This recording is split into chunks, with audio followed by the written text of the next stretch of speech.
Welcome back to Overtime here on WOTM. We'll now dive into the 8A game. Spring football coming to a close for both Alabama and Auburn. A little different because they're all now going through game day atmospheres, through game day traditions as far as you have the Walk of Champions over in Tuscaloosa. You have the pregame ceremony over in Auburn. You get kind of a feel of what it will look like coming up in Saturdays in the fall, the first taste of it here in the spring. For Alabama, we've talked a lot about the question marks, but there are a lot of good things for this Crimson Tide football team as they go into next year. A lot of good things because, number one, they're still super talented, but also, too, especially on the defensive side of the ball, they got a lot of good leadership as far as established players go. And I know that one of the things that's super exciting is they continue on through spring practice and get ready for the 8A game.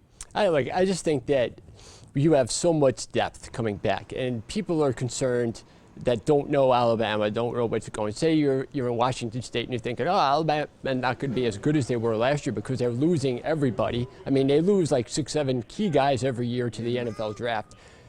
The team that Saban has put together for next year is going to be flat out awesome defensively.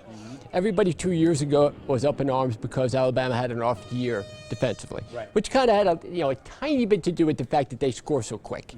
But now you have guys like LeBron Ray, who Saban loves, says he's an impact maker when he does play. He's had some injury concerns. He's going to be back. Mathis, Dale, Young on the defensive line. These are all guys that played major games last year and kind of got the experience they need to now they could step up and become leaders. Their linebackers, Christian Harris and Will Anderson. 7 sacks for Will Anderson, 10.5 for behind the line of scrimmage. Christian Harris had 4.5 sacks. Both those guys are still young and learning, and they got incredible amount of talent. Then you have the defensive backs where they're only really losing Patrick Surtain. You have guys, some of these guys coming in. One of them is McKinstry, who they call Kool-Aid. This guy could take over the starting spot in a defensive secretary. They're going to be so deep in every position in the secondary, and one of those things is some freshmen that are coming in. Exactly. Kool-Aid McKinstry, actually, you saw him right here several occasions on WOTM as his high school football team played for the state championship. Pinson Valley, as well as the Alabama-Mississippi All-Star game. Now the 5 stars enrolled down in Tuscaloosa, apparently doing a lot of things to impress head coach Nick Saban and the Crimson Tide defensive personnel. You mentioned one of the things that's unique about this team is the returning on the defensive line. We'll take a look at those, starting with LeBron Ray, who came out of high school as one of the more heralded players, but, I mean, he is one of many that will come back for this football team that has a lot of, number one, a lot of experience, but 2, a lot of production from a year ago. Yeah, and then with that, you have some added freshmen that are coming in. Just an absolute specimen of a guy you would look at and say, is he a human being? Right. Kendrick Blackshear's coming in to play linebacker. Dallas Turner, another really fast guy that could play on the outside, one of the best off-the-edge pass rushers available for freshmen coming in. They're not even going to start. I mean, when you think about how deep these guys are going to be, it's scary.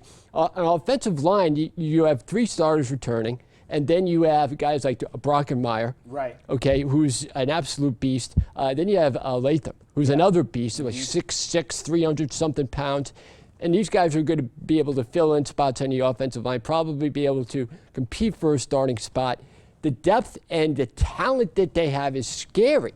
Oh, yeah. And we're not even talking about the wide receivers yet, who to me remind me a lot of what they had in 2017. There was a day before Jerry Jeudy was Jerry Jeudy and Smith was Smith and before Ruggs. They all came in as freshmen in 2017 and kind of learned together. And I like this group with Earl and Hall and Brooks and Leary. They're all going to be in that same kind of learning from guys like Mechie and Billingsley, who had been there and done that. Just like those guys learned, like Jeudy learned from Calvin Ridley and so on and so forth. So it's just like passing the torch.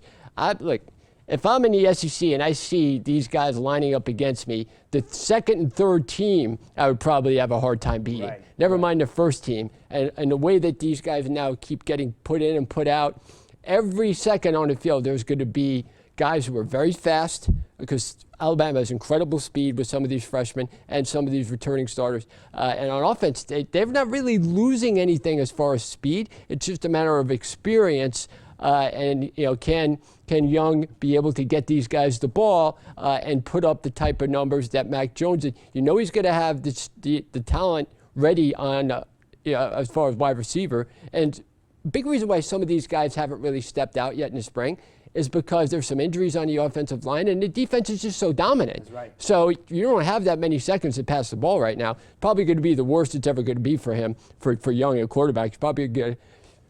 When the regular season starts, he's going to be like, thank God, I don't have to go against my first team defense every practice. So I think there's so much to look forward to as far as the Alabama side of football here in the SEC. That's just going to continue the dominance that you've come to appreciate and hate if you're in the SEC. Exactly. And also flipping to the other side of the state, the Auburn Tigers also going through a bit of a transformation throughout their entire team. Their football coaching staff has changed. They've been through spring practice as well.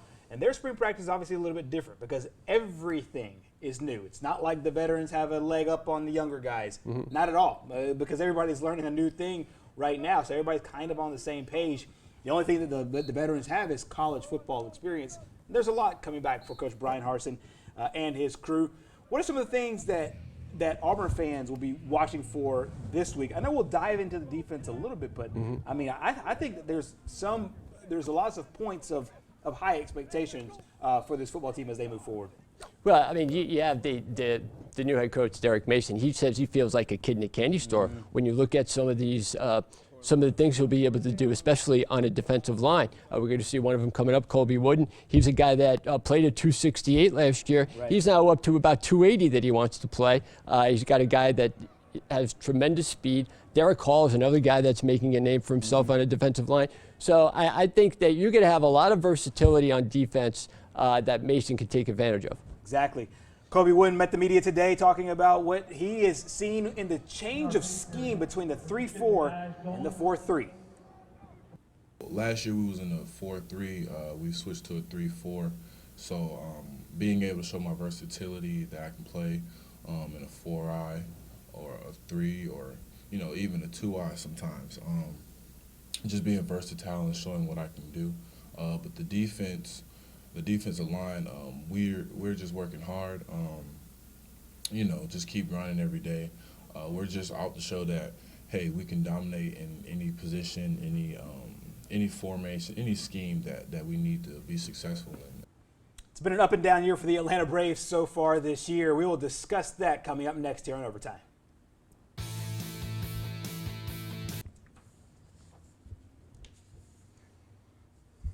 Say what? That's all good.